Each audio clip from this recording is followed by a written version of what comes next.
Hello guys, welcome to decode exam defence. मैं हूं नूरुसलाम और मैं स्वागत करता हूं डिकोड एग्ज़ाम डिफेंस के इस ऑनलाइन प्लेटफॉर्म पे दोस्तों आपका।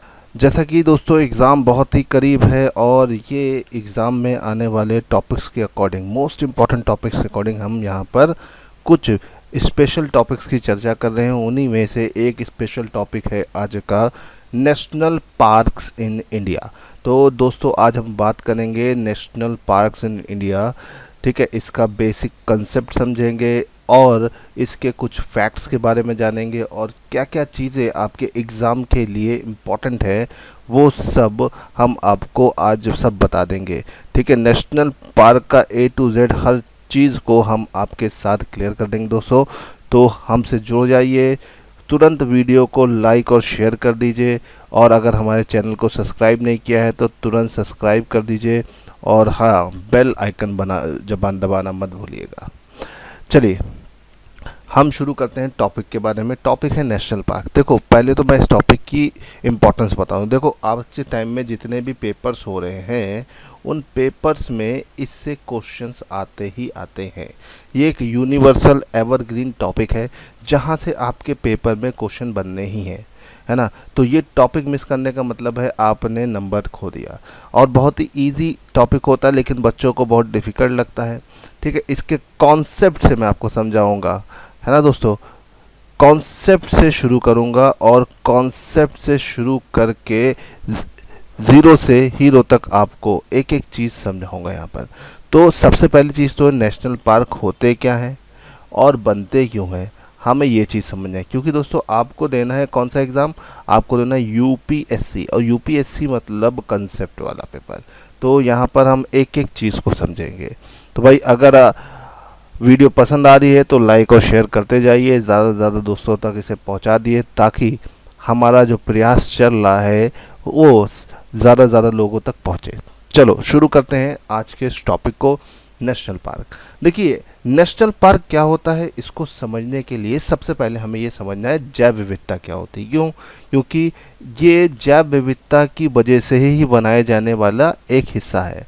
अगर हम नेशनल पार्क की बात करते हैं तो नेशनल पार्क में सबसे पहली चीज़ आती है बायोडाइवर्सिटी।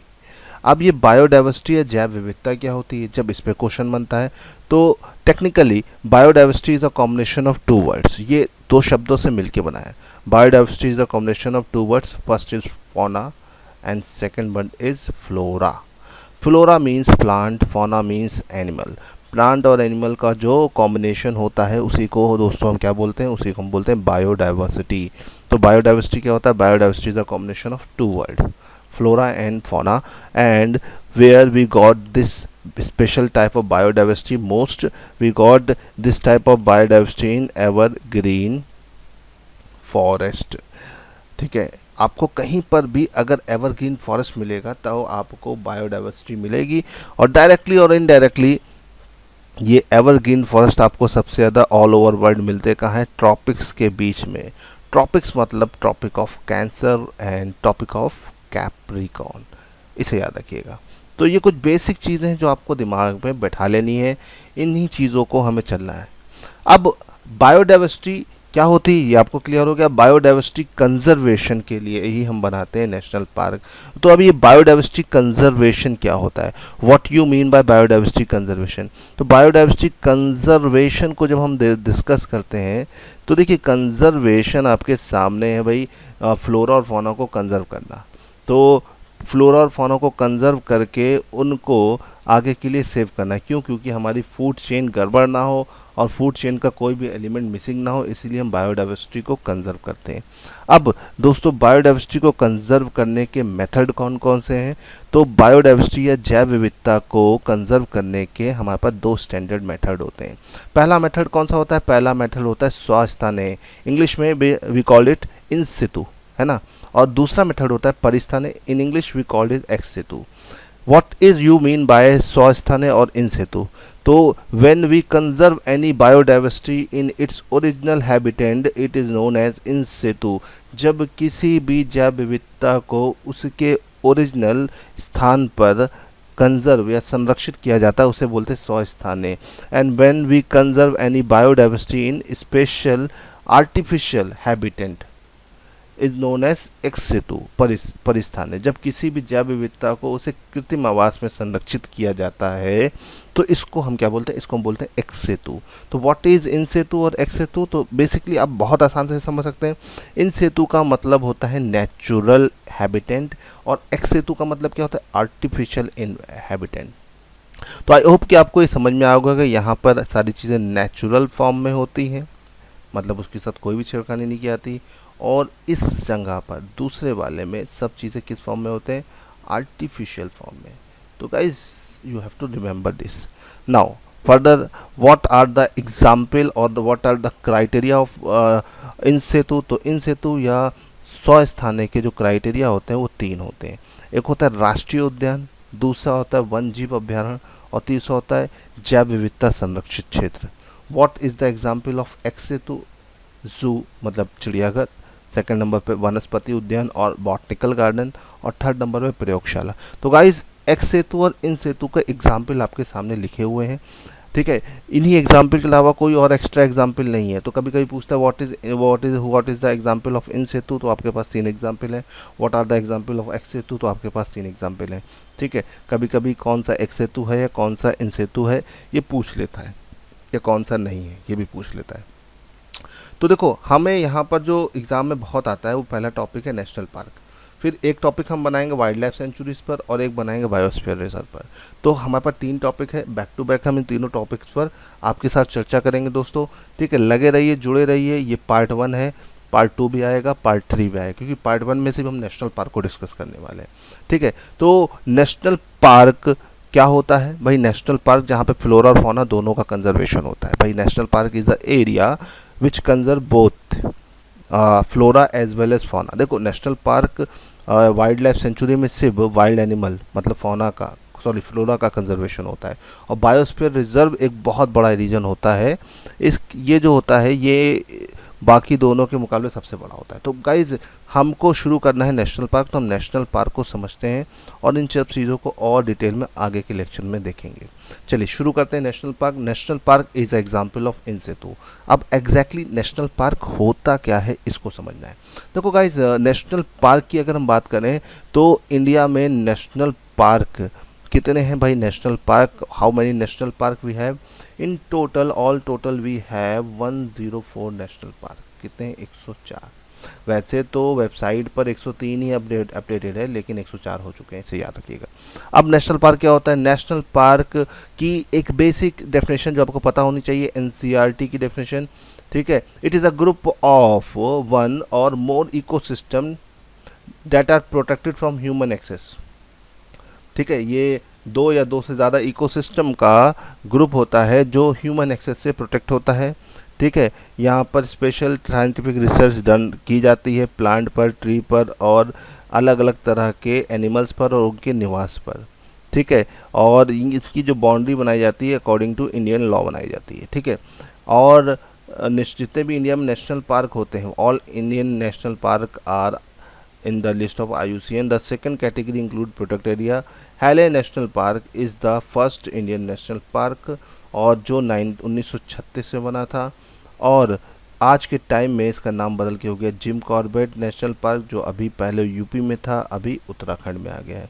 1970 तक भारत में से 5 नेशनल पार्क थे, और इन 5 नेशनल के बाद फिर आया इंडिया का और दुनिया का सबसे बड़ा वाइल्ड लाइफ प्रोटेक्शन एक्ट 1972 में आया, और इसके बाद इंडिया में प्रॉपर तरीके से वाइल्ड लाइफ का प्रोटेक्शन बोल सकते हैं कि इसे प्रोटेक्ट करने की शुरुआत की गई, और फिर तब से अब तक 104 नेशनल पार्क इंडिया में बनाए जा चुके हैं।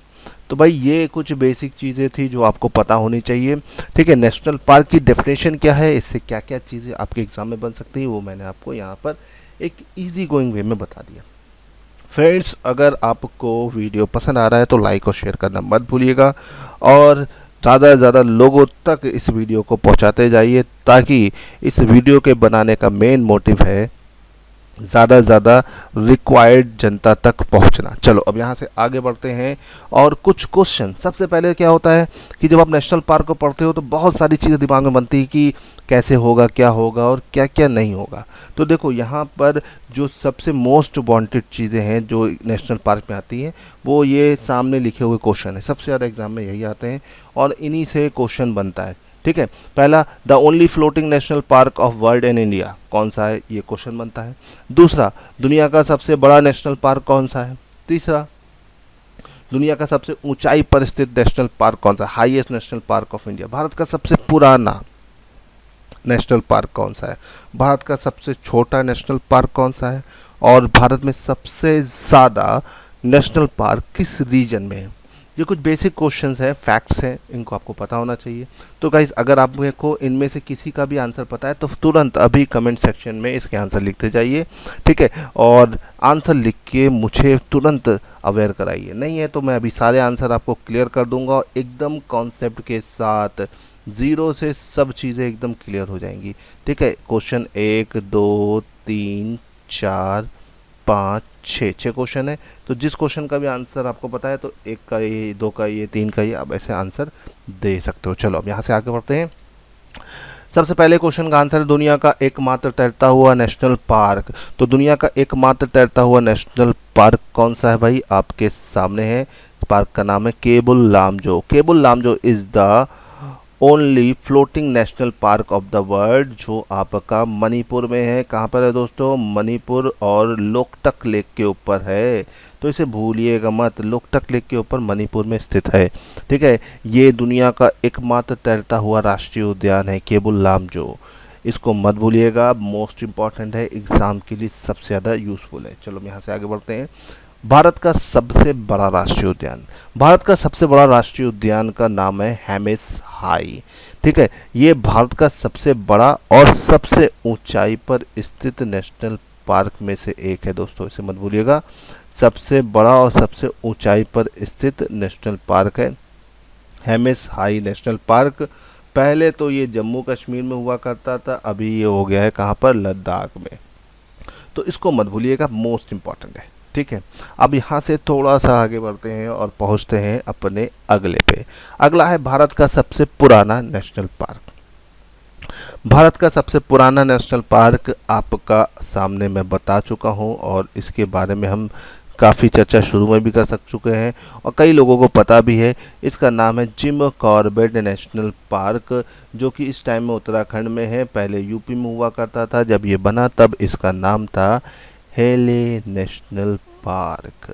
हेले नेशनल पार्क, हेले नेशनल पार्क 1936 में इस्टेब्लिश हुआ और ये भारत का सबसे पुराना नेशनल पार्क है।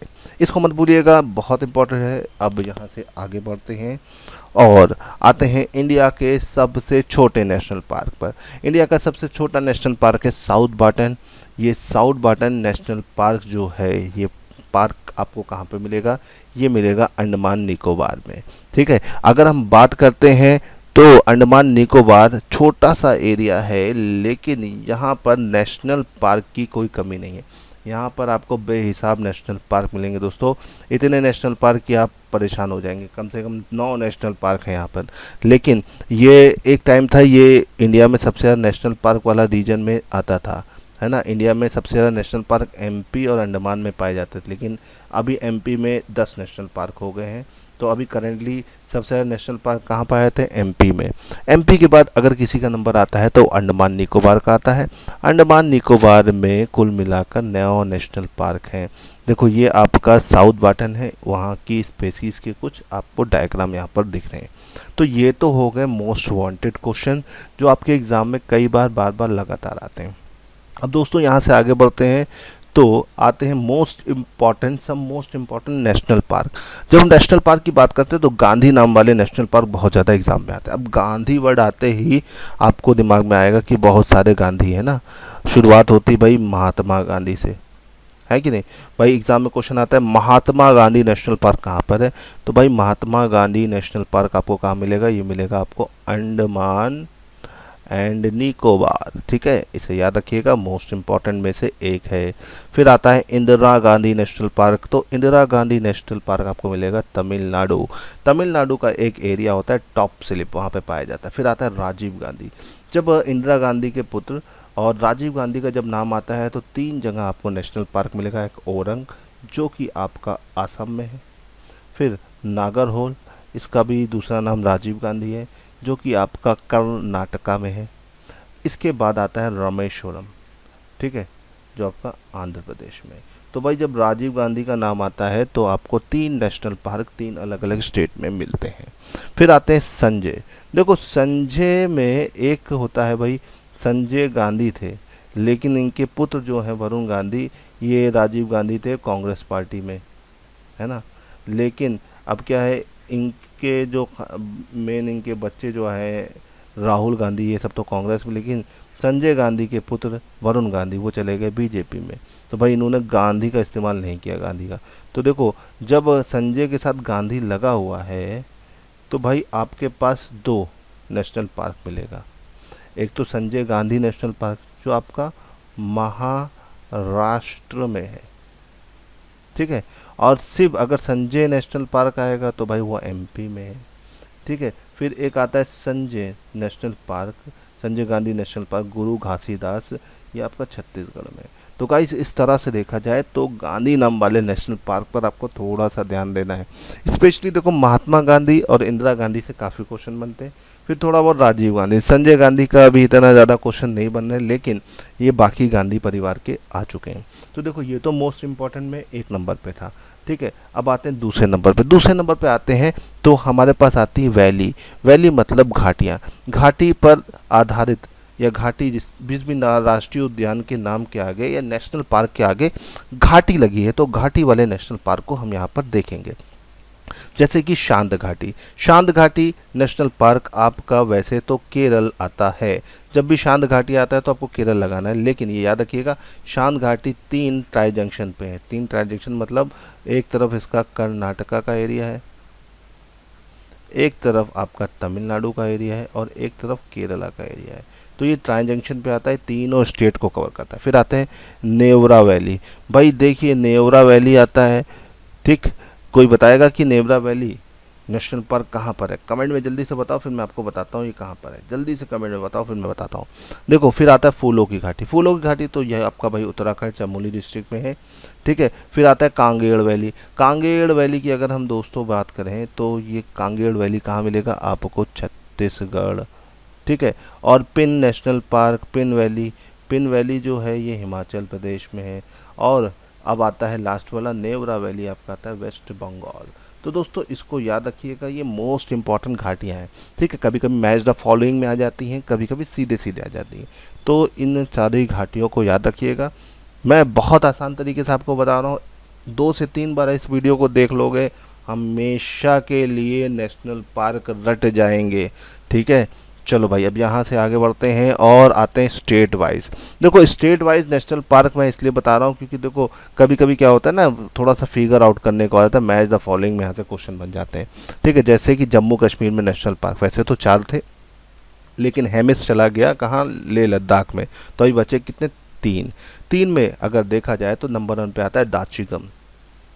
दाचिगम नेशनल पार्क जो है ये कश्मीरी स्टैग के लिए बहुत फेमस है, ठीक है। उसके बाद आता है किश्तवाड़। किश्तवाड़ नेशनल पार्क भी कश्मीर में है। और सलीम अली, सलीम अली जो है इन्हें बर्डमैन ऑफ इंडिया कहा जाता है और इनके नाम पर इस नेशनल पार्क का नाम है, इसे याद रखिएगा, ठीक है। सलीम अली एक बहुत बड़े पक्षी वैज्ञानिक थे, लेकिन सलीम अली को लेकर बहुत सारे भ्रम बन जाते हैं। भाई सलीम अली का नाम आया तो आपको हमेशा जम्मू कश्मीर नहीं जाना है, कभी कभी गोवा भी आंसर होता है। कब होता है?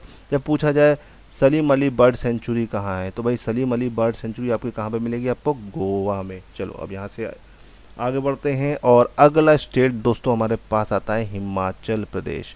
भाई हिमाचल प्रदेश को अगर आप देखोगे तो हिमाचल प्रदेश में बहुत सारे नेशनल पार्क हैं, उनमें से मोस्ट इंपॉर्टेंट के नाम यहाँ पर लिखे हैं। इसमें सबसे पहले आता है ग्रेट हिमालयन नेशनल पार्क, ये यूनेस्को की हेरिटेज साइट में भी है और काफ़ी इम्पॉर्टेंट है, तो इसे याद रखिएगा। दूसरा आता है इंदर किला। इंदर किला की बात आता है खीर गंगा, फिर पिन वैली और सिम्बलवाड़ा, ये आपके कुछ इम्पॉर्टेंट नेशनल पार्क हैं जो हिमाचल के हैं। हिमाचल के बाद दोस्तों अगले नंबर पे आता है हमारे पास गुजरात। गुजरात की बात करते हैं तो गुजरात में आपका ब्लैक बक नेशनल पार्क है, ठीक है, ये वही ब्लैक बक है जिसके चक्कर में सलमान खान फंसे हुए हैं। फिर आता है गिर, गिर तो जानते ही हो, गिर नेशनल पार्क एशियाटिक लायन के लिए बहुत फेमस है। फिर आता है मरीन नेशनल पार्क जो गल्फ ऑफ कच्छ में है, काफ़ी फेमस है आपका। फिर आता है दोस्तों वंसदा नेशनल पार्क। तो ये आपके नेशनल पार्क हैं जो गुजरात में है। देखो गुजरात के नेशनल पार्क आपको याद इसलिए रखना है क्योंकि मैच द फॉलोइंग में आएगा। इसके बाद आते हैं दोस्तों अगले स्टेट पर। अगला स्टेट है हमारा राजस्थान। राजस्थान में देखा जाए तो ये मैच द फॉलोइंग में सबसे ज़्यादा यूज़ होने वाले नेशनल पार्क है। देखो डेजर्ट आएगा तो राजस्थान सीधे लगा लोगे, ठीक है। ये क्यों फेमस है? ये फेमस है ग्रेट इंडियन बास्टर्ड सोन चिड़िया के लिए, इसे याद रखिएगा। IUCN की लिस्ट में है, इंडेंजर्ड स्पेसीज है, इसे याद रखना, ठीक है। फिर आते हैं केवलादेव। केवलादेव नेशनल पार्क बहुत फेमस है, यूनेस्को की लिस्ट में है, काफ़ी इंपॉर्टेंट है। फिर मुकुंदरा हिल 2006 में बना नेशनल पार्क है। फिर रणथंबोर टाइगर रिजर्व बहुत ज़्यादा फेमस है, और सरिस्का टाइगर रिजर्व और नेशनल पार्क दोनों है, लेकिन अब टाइगर रिजर्व यहाँ से धीरे धीरे हट चुका है, ठीक है। तो भाई देखो ये हो गया राजस्थान के नेशनल पार्क, ठीक है। इन सारे नेशनल पार्क को 2 से 3 बार पढ़ोगे दोस्तों, मैं गारंटी ले रहा हूँ कि याद हो जाएगा। एक आसान तरीका और जिससे आपको हमेशा के लिए नेशनल पार्क हो जाएगा ध्यान। अब आते हैं अगला नेशनल पार्क के स्टेट पर। स्टेट वाइज याद रखोगे तो आसानी होगी। अगला स्टेट है आपका दोस्तों कर्नाटका। कर्नाटका की अगर हम बात करें तो कर्नाटका में नेशनल पार्क की कोई कमी नहीं है भाई, और यहाँ पर शुरू होता है अंशी नेशनल पार्क, काफ़ी ज़्यादा इंपॉर्टेंट नहीं लेकिन हॉर्नबिल के लिए फेमस है, इसलिए आप याद रखिएगा। इसके अलावा काली नदी के बगल में बहता है कर्नाटका में, ठीक है। फिर आता है बांदीपुर। बांदीपुर काफ़ी इंपॉर्टेंट क्योंकि प्रोजेक्ट टाइगर की शुरुआत का दूसरा चरण यहीं, पहले चरण को यहीं से शुरुआत हुई थी, और ये काबनी नदी और मोया नदी के किनारे है, और बंगाल टाइगर यहाँ पे पाए जाते हैं। बंगाल टाइगर कहाँ पाए जाएंगे? और बंगाल के अलावा बांदीपुर में। फिर आता है बनेरघट्टा, मैच द फॉलोइंग में सबसे ज़्यादा रिपीट होने वाला। ये स्लॉट के लिए, स्लॉट एक भालू जैसा दिखने वाला जानवर होता है, इसके लिए बहुत फेमस है, ठीक है। फिर आता है कुंदेरमुख। कुंदेरमुख बहुत इंपॉर्टेंट है। फिर नागरहोल। नागरहोल को हम राजीव गांधी के नाम से भी जानते हैं, आपको पता है, ठीक है। तो इनको याद रखिएगा, ये मोस्ट इंपॉर्टेंट है। इसके बाद दोस्तों अगले नंबर पर आते हैं केरल। केरल आपका ऐसा स्टेट है जहाँ पे लिटरेसी रेट सबसे ज़्यादा है, पढ़े लिखे लोगों की संख्या ज़्यादा है, समझदार लोगों की संख्या ज़्यादा है, इसीलिए यहाँ पर कोरोना का रिकवरी रेट भी सबसे ज़्यादा है, ठीक है। चलो अब यहाँ से आगे बढ़ते हैं। और अनाईमुडी शोला। देखो शोला वर्ड आएगा तो शोला मतलब कर्नाटका। देखो ये शोला, ये शोला, ये शोला, क्योंकि शोला क्या है? शोला एक स्पेशल टाइप के फॉरेस्ट हैं जो कि आपका वेस्टर्न घाट या फिर केरल के रीजन में अच्छे खासे पाए जाते हैं। अनाईमुडी शोला के अलावा इराविकुलम, मेथिकेटन, पम्बादम, पेरियार। पेरियार बहुत इंपॉर्टेंट है, पेरियार वर्ड आएगा तो आंखें बंद करके यही लगाएगा। साइलेंट वैली तो मैं आपको बता ही चुका हूँ दोस्तों। ये तो आपके मोस्ट इंपॉर्टेंट है केरल के। देखो एक चीज़ याद रखिएगा, silent valley national park Kunthipuzha नदी के किनारे है। कौन सी नदी किनारे? कुंती पूजा नदी किनारे, इसे याद रखिएगा। चलिए अब यहाँ से आगे बढ़ते हैं और अगले स्टेट की तरफ बढ़ते हैं। अगला स्टेट दोस्तों हमारे लिए है उड़ीसा की। अगर हम बात करते हैं तो उड़ीसा को अगर आप ध्यान से देखोगे भाई, देखो उड़ीसा में आपके 2 नेशनल पार्क बहुत फेमस है, दोनों पेपर में बहुत आए हुए हैं, सिमलीपाल और भीतरकनिका। देखो भीतरकनिका तो ओलिव रेडली टर्टिल के लिए बहुत मशहूर है। ओलिव रेडली टर्टिल आपके यूपीएससी वालों को बहुत पसंद है। कछुआ जो है ना, ये यूपीएससी वालों को दोस्तों बहुत ज़्यादा पसंद है, ठीक है। ये ओलिव रेडली कछुए, देखो ये ओलिव रेडली कछुए जो होते हैं ये इंडिया में नहीं पाए जाते, लेकिन इंडिया में ये अपने अंडे देने आते हैं, इसलिए बहुत इंपॉर्टेंट है। और ये भीतरकनिका जो है ब्राह्मणी नदी किनारे स्थित है, इसे याद रखिएगा। बहुत इंपॉर्टेंट नेशनल पार्क का रीजन है, बहुत दूरी तक फैला हुआ है। फिर Similipal. Similipal tiger, leopard, Asian elephant, बहुत सारी चीज़ों के लिए फेमस है और एग्ज़ाम में काफ़ी बार आया है। चलो अब यहाँ से आते बढ़ते हैं और आते हैं अंडमान। देखो अंडमान निकोबार की जब हम बात करते हैं तो अंडमान निकोबार में 9 नेशनल पार्क पाए जाते हैं। एक छोटा सा क्षेत्र, देखो अंडमान निकोबार का क्षेत्र आपको बगल में दिख रहा होगा, एकदम स्मॉल सा छोटा सा क्षेत्र है, लेकिन नेशनल पार्क दोस्तों यहाँ पर बहुत है, बहुत ही नेशनल पार्क है अगर देखा जाए तो बहुत सारे, ठीक है। कौन कौन से नेशनल पार्क है? नंबर 1 पे आता है आपका कैंपबेल बे नेशनल पार्क, फिर गौठेया, फिर महात्मा गांधी तो इम्पोर्टेंट है ही है, फिर मिडिल वाटन है, माउंट हैरियट है, ठीक है, नॉट बटन मोस्ट इंपॉर्टेंट में आता है अगला आपका रानी झांसी। अब देखो रानी झांसी नेशनल पार्क कभी पूछेगा तुम लोग सीधे झांसी पहुंच जाओगे या ग्वालियर पहुंच जाओगे, बट दोनों में से किसी जगह नहीं है। Rani Jhansi national park most important है, इसको दिमाग में बिठा लो, ठीक है, गांठ बांध लो और सेट कर लो, बहुत इंपॉर्टेंट है। फिर सैडल, सैडल जो है अंडमान निकोबार की सबसे ऊंची चोटी और नेशनल पार्क का रीजन भी है। बाकी साउथ बाटन तो सबसे छोटा है, ये मैंने बताया। और किसके लिए फेमस है, देखो डुगोंग, ये एक तरह का समुद्री जीव होता है जिसे समुद्री गाय भी कहा जाता है। डॉल्फिन है, वाटर मॉनिटर है, लिजर्ड है, blue whale, smallest national park in India, इसे याद रखिएगा। कौन सा, साउथ बाटन, कहाँ पर है, अंडमान निकोबार। तो हमारे पास आता है मध्य प्रदेश।